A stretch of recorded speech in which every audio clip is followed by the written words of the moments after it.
Hey everybody watching this channel right now, I'd like to say welcome and thank you. This is my second YouTube channel. If you're into survival and handcrafting of knives and things like that, you might want to check out my other channel. It's DocP91B right here on YouTube also, but if you're just here for the model airplanes, I want to do a little intro here because this was not the video I intended to put up first, and there was a whole intro to the project I was doing there. It's a 1/32 scale F4 Phantom that's not going to be ready in time. So, I'm putting this channel up because I build models with a lot of folks at work. I've been doing it for many years of my life. I've sold, I don't know, it's easily over 100 though. I've made quite a bit of money. Now, I am not going to say that makes me better at this than anybody. I'm not a master or an expert. I just do things the way I do them. But some folks said that it would be helpful to them if I put some videos up showing how I do some of my stuff. So that's what I'm going to do. I'm always open to input, and I'm always open to feedback. And if there's anything anybody out there, you know, has to suggest how I could do stuff better, or techniques that I do that you like, or things you want to see, cool. Please do chime in and put some comments down there. But otherwise, I hope you enjoy this, and let's get to building this YF-19. I'm about to start my next modeling project, and to talk about that, I want to start by saying I love doing what-if modeling. It's one of my favorite things to do. Taking something, turning it into something else, you know, really exploring what if this had happened, what if that had happened. I love scratch building and modifying stuff. So I'm outside right now just because I'm going to show some of the other projects I've done leading into what we're doing today. But I just want to make sure that like the colors are captured. And these are a few different airplanes I put together over the course of, the last 15 years or so. A lot of them have been on display at work. And not everybody at work respects the fragility that these are not toys. They're to look at, not touch. So I was in the process of doing repairs on a lot of them and dusting off a lot of the dust on a lot of them. I figured that as an intro to the project that I'm going to start right now, let's take a look at some of these other ones because they are some of my favorites. So to give you an example, the F-22 Raptor is the Air Force's, you know, badass, do-it-all stealth airplane. A lot of people that have studied up on it will tell you that the Northrop YF-23 Black Widow 2 was a better airplane. So here's a what if it had one instead. And it's a very simple build, but it is wearing the markings of the 43rd Fighter Squadron here at Tyndall, where I'm assigned. So what if it had won the fly-off and been accepted into service instead of the F-22? So there's one example right there. And this was pretty simple, like out of the box, and then just some 2-bob decals, you know, and the paint job that the Raptors wear today. Another one, and this is one of my favorite old projects. I made this, going on close to 15 years ago. I've always loved the Su-27 flanker. And again, you study up on it, you find out that as an aerodynamic design, it's one of the best airplanes ever built. The problem with it that limits it is the crappiness of the Russian electronics and engines that go into it. So what if the United States had picked up some flankers and made it their own? And that's what this one is, marked for the 90th Fighter Squadron in Alaska. I substituted the Russian engines for some basic F-15C engines from, I think it's a Revell kit. It's so long ago. I gave it an American-style paint job, changed the colors up a little bit from what the F-15s wear, more Navy-style colors, but I really liked them.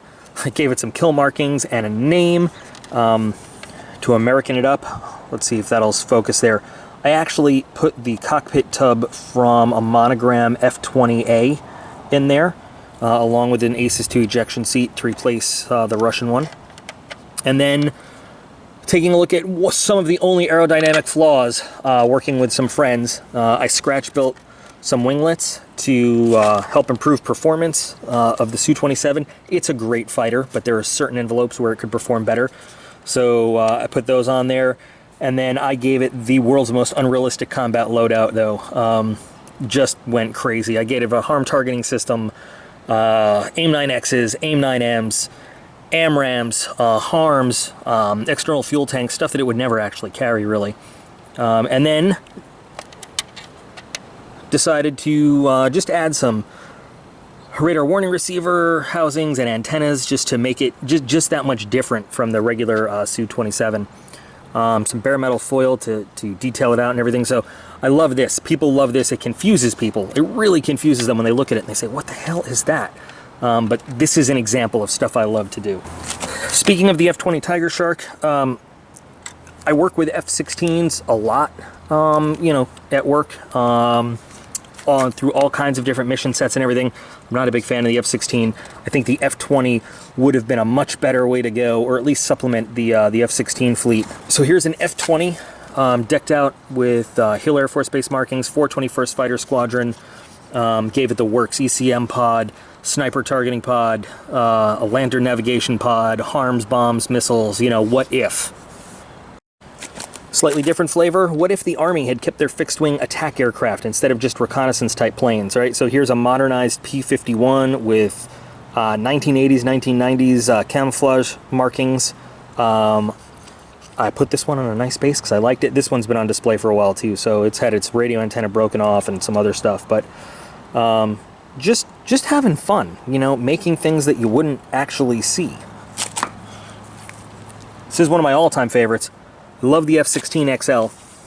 Love the shape of it. So I built this one as an F-16E, which is what the designation would have been, a little modernized there to have it current day. Used some 2-bob markings again to give it the Air Force Weapons School 50th anniversary scheme. Gave it a nice weapons load out there. Some of the bombs have been re-glued because people playing with it, but stuff that I've seen, you know, at Nellis, loadouts that I've seen them carry, a little extra because it's an F-16 XL, so it should carry a little bit more. But love doing this one, absolutely loved it, and this was another one where people were just looking at it going, what the hell is going on? Another one that I left the canopy open so you could take a look inside if you wanted. That's kind of what I'm going to do with this. Now, Macross and Robotech was one of my childhood favorites growing up. I love Robotech. I love the look of this plane, the YF-19. So this is a Hasegawa kit. It's supposed to be a limited edition kind of thing. I don't know how limited it is, but we're going to get into it and look at it. But the idea is we're going to build this as if this was an actual modern-day U.S. Air Force aircraft. So lots of ideas still playing with in my head. I can tell you right now that one of the things I'm working on was a prototype, you know, for the F-16 program. When they initially rolled it out, they wanted to make it a seed platform. There's no pictures of what the cockpit looked like, and it probably wasn't very different from a regular one, but I used some Edward photo etch, and I gave it a standard F-16A front seat, but because we're talking about a specialized mission and SAM hunting and a lot of electronics, I gave it the back seat of an F-16I, an Israeli Sufa. Just to make it look different from what a standard F-16B would have, because nobody really knows. This is going to be a great, this one's kind of dusty too from sitting around, I haven't worked on it in a while, but this is going to be a great project when it's finished, of kind of a one-of-a-kind F-16, some scratch building going into that too, we'll see it later. I'm going to use a leftover photo etch, so I've got basically the F-16B back seat, and I've got the F-16I front seat, and we're going to use that to make a kind of hodgepodge, very different, very modern cockpit for this thing. It's getting a little bit rainy though. Let's go ahead and go inside and we'll start taking a look at this specific kit now that you kind of have an idea of what we're going to do with it. So let's start by taking a look at the kit inside the box. Now it's a Hasegawa, so good quality. And yeah, I've already opened up all the bags and taken a look, but everything is still kind of packed as it came. So here's decals that we probably won't use. Maybe some of the stenciling, but I'll probably use actual like modern American fighter stenciling on this thing. It comes with decals that you can use cockpit-wise. We may use some of those, we may not. Just based on using the photo etch set also. But all these kind of markings and designs we probably won't use at all. Pretty nice instruction booklet. It's the fold-out kind, so I prefer the actual booklet form, but standard stuff. And then painting and marking guide for the finished plane, you know, as it comes in the box. I'm really excited. This is going to look really cool. Looking at the kit itself, so you got your fuselage upper and lower. It's all just slightly off-white, I'll say eggshell maybe, plastic. Really nicely engraved panel lines. You know, as soon as I opened the box and I just kind of looked at this shape, I said, this is going to be a really badass kind of American marking airplane. So I'm really, I I've probably said it 3 or 4 times. I'm really excited to do this one. Very nicely molded clear pieces, no seam whatsoever on the canopy at all, so nothing for us to have to fix. What's really unique about this is if we look at kind of the final steps, the way that you pose the open canopy, I like that a lot. I'm not sure if I'm going to do open or closed canopy, but that is just kind of a unique way to position. I think that'll look nice. And since we're putting the photo etch in the cockpit, I think that'll be a really nice way to kind of show off the detailing that goes into it as well. These are engine / leg pieces, so this does not transform as it would in the cartoon, but these would form the legs and engines, and there's going to be a lot of detailing that goes into these areas here. This is most of the cockpit area, the gun. It comes with the pilot. We're not going to use the pilot. Landing gear pieces. One of the challenges that we're going to have to work on is this is the instrument panel for the front seat. You can build this as a 2-seater as well, but we're going to do a 1-seater. So we're going to have to work on how we're going to fit these photo etch parts in there. For the side instrument banks that would be in the F-16, I think we can just kind of put these up on the cockpit wall. The cockpit tub itself doesn't really have a lot of room to put any kind of instruments or anything over there. I shouldn't say instruments, sorry, controls, knobs, switches, and such, but we'll work on that, you know, as we get to it. Air intakes and just random pieces of airplane here. Seats, engine exhausts, kind of just standard parts still. And then we have the wings and stabilizers and canards and stuff. Very interesting way that these wings go on. So they can be positioned in 2 different ways, but they're not variable geometry, like they move around. So I was looking through the instructions, and you see here there are these little notches. So on the lower fuselage part, there are tabs that these notches go into, and we'll have to figure out, do we want to display them with the wings folded or the wings opened up? Let me see if I can get that. So without cutting the wing pieces off, it's kind of hard to see. But you can do either, and you can move it around. The problem is the wings aren't affixed to it. You take them off and slide them in and put them where you want them. We'll see how that plays into it later. So the first challenge is going to be getting all the sprue off the fuselage halves. We're going to work on the cockpit, figure out how we're going to put that together. Now, to do a standard U.S. military cockpit, I'm going to use dark gold gray for the cockpit interior color, and then just make some decisions and choices here and there as we go. This is the upper and lower fuselage. All I did was just trim the sprue off, and I mean, the fit of these pieces is so good. Like, the back is staying together, it's not even glued. It's just everything lines up perfectly. The instructions on step 2 here for putting together the cockpit are not entirely clear. Maybe if I spoke Japanese, I'd get it better. And this picture isn't entirely clear either. So in order to make sure I got this put together right, I found out that it really helped to glue the cockpit tub to the bottom of the lower fuselage first. That way I could adjust pieces as I put them together, find the right angles, and then made it up with the top to make sure that everything fit nicely. And so there's a solution I came up with.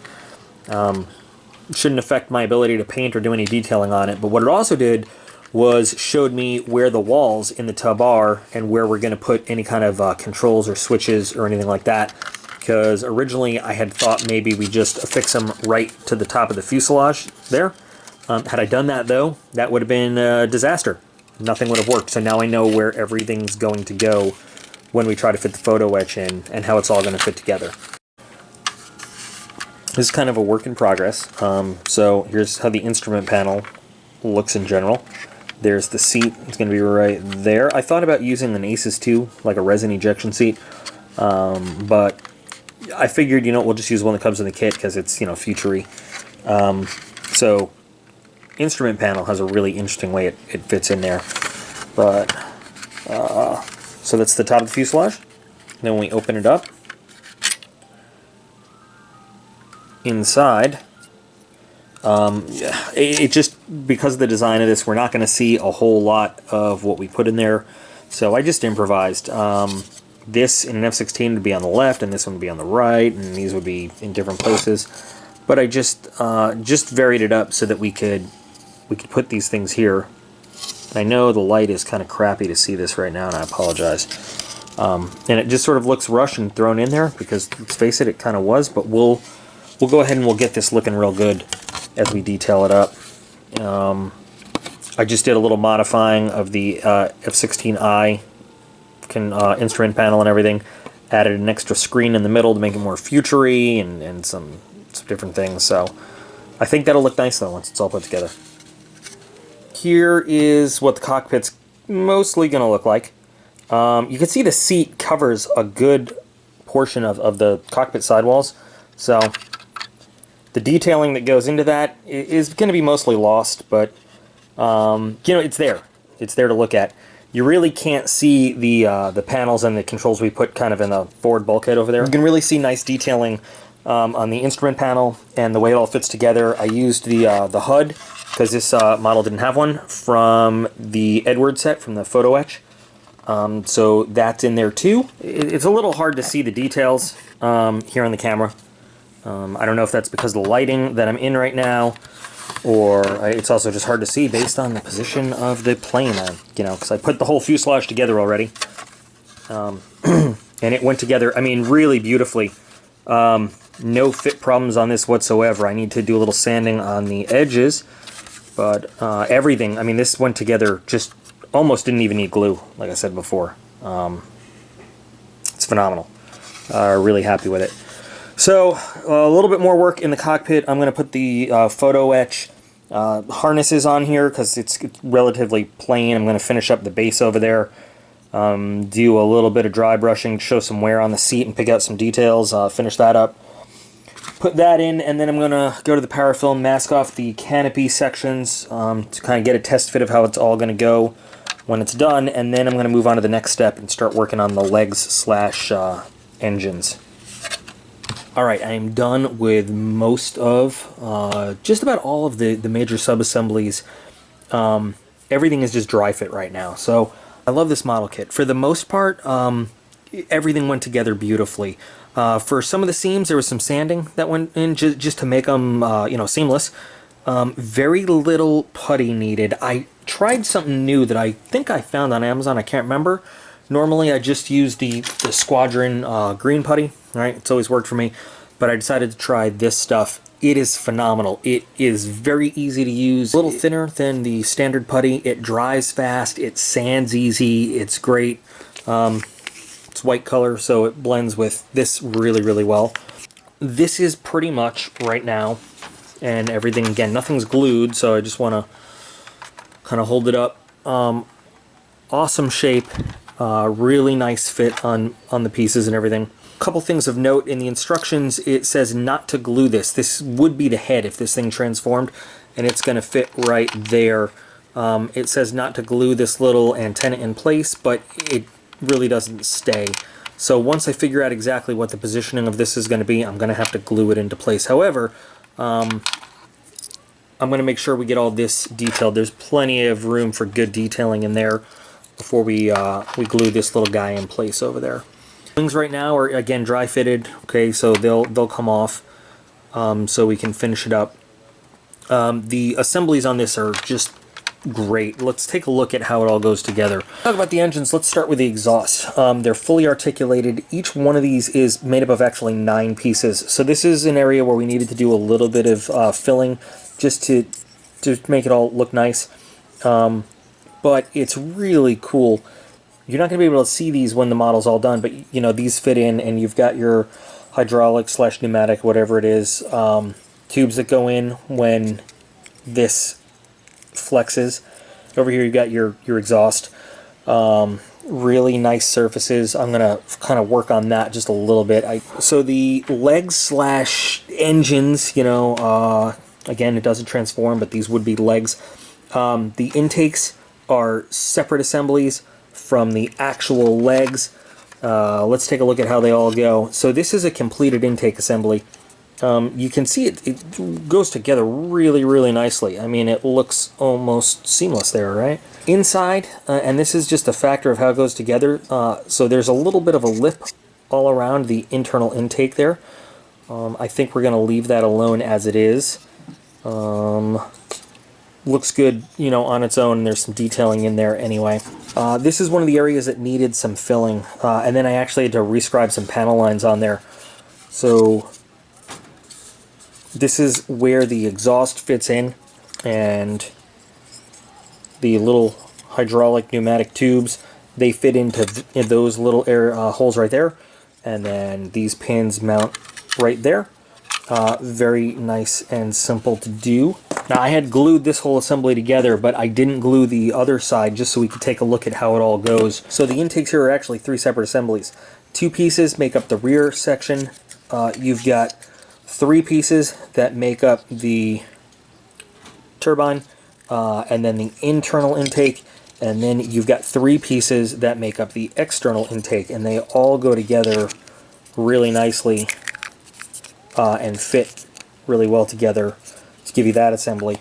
Taking a look at the leg/engine of the other side, you can see how these articulated exhausts work.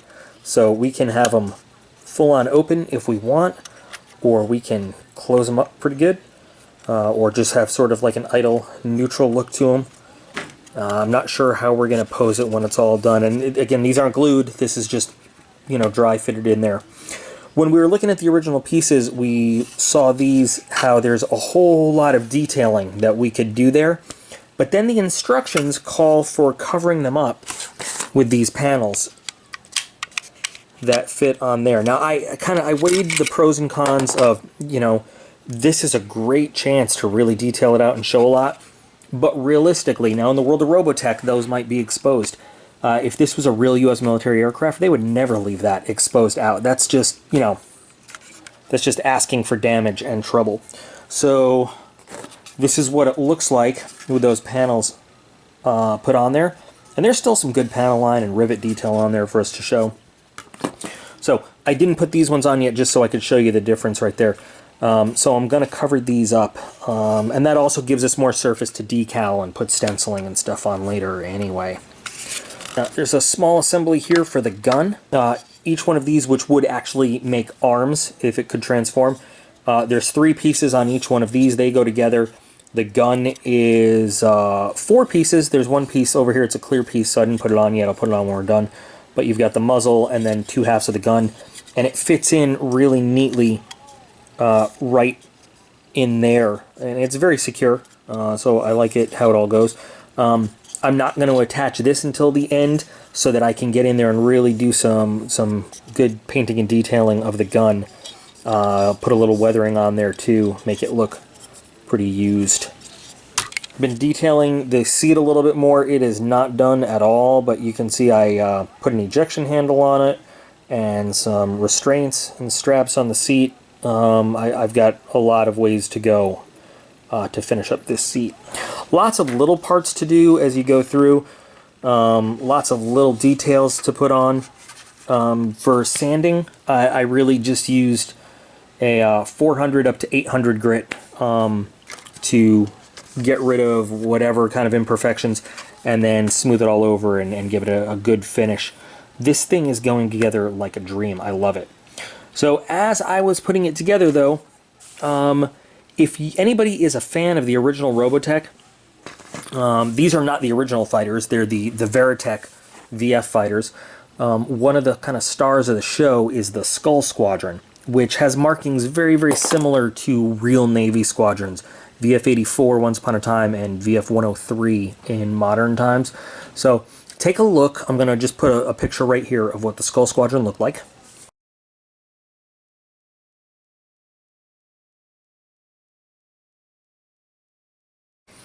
So although I originally wanted to do this as an Air Force bird because that's my life, I was thinking we might want to actually finish this off as a Navy platform because I have a bunch of decals for the Jolly Rogers. This is not Jolly Rogers. I was thinking of doing VF-111 the Sundowners, because I like the way it looks, but I think that it would look pretty cool to finish it off in navy colors and put some of these Jolly Roger markings on there. It would look good. It would also be kind of a throwback to the original Robotech series as well. And the truth is, Air Force markings are great, but they're never as colorful unless you're doing like some kind of special presentation jet as a lot of the Navy aircraft were. So we'd have to play around to make sure that we got markings that fit, because I don't think that the tail flashes from the F-14 would fit anywhere on here. I mean, we can say for certain they wouldn't, so we'd have to definitely cut stuff down. But I have a lot of options if we want to do this with a lot of different sizes. I like these because we can just cut them out and position them on these fins as need be. What I've been leaning a lot towards, though, is this 2-bob set.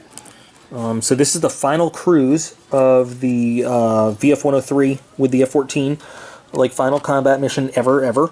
I like the markings, and the thing is, they're sized well for putting on this aircraft. And they give us, you know, the full color options, make it look really nice. I'm still playing around with all the possibilities, right? I haven't made any decisions yet as to how this is going to work. I just think that the VF-103 markings would look really nice on this plane. So here she is, ready for some paint. Some pieces glued, some pieces just dry fit. The fit of this model is so good that those pieces are just holding right on. Used a little bit of Elmer's glue just to hold the clear canopy pieces on for painting, because we're going to position them open later. I'm kind of in love with this plane right here. It's just a beauty of a design. A couple more steps before we actually get to painting this guy right here. But we're going to do that in a next video so that this isn't like an hour long all at once. I'm going to add some hard points to the wings, because if we want to make this, you know, an actual modern U.S. aircraft, it's got to have some missiles and some bombs and stuff, whether it's Air Force or Navy or what. So with that, we're going to take a little break. This is the first video that's going to go up on this new channel I'm making. I'm not sure how many views it's going to get or how many people are going to look at it, but I would love your input. I would love for you folks out there to tell me, are we going to make this an Air Force plane or a Navy plane? Which service gets this one? Because I have mixed feelings. I want to do both. So help me out, guys. Let me know what you think this would be best finished off as. Okay, Air Force or Navy. And I appreciate you guys watching, and I'll be back again real soon with part 2, finishing this up.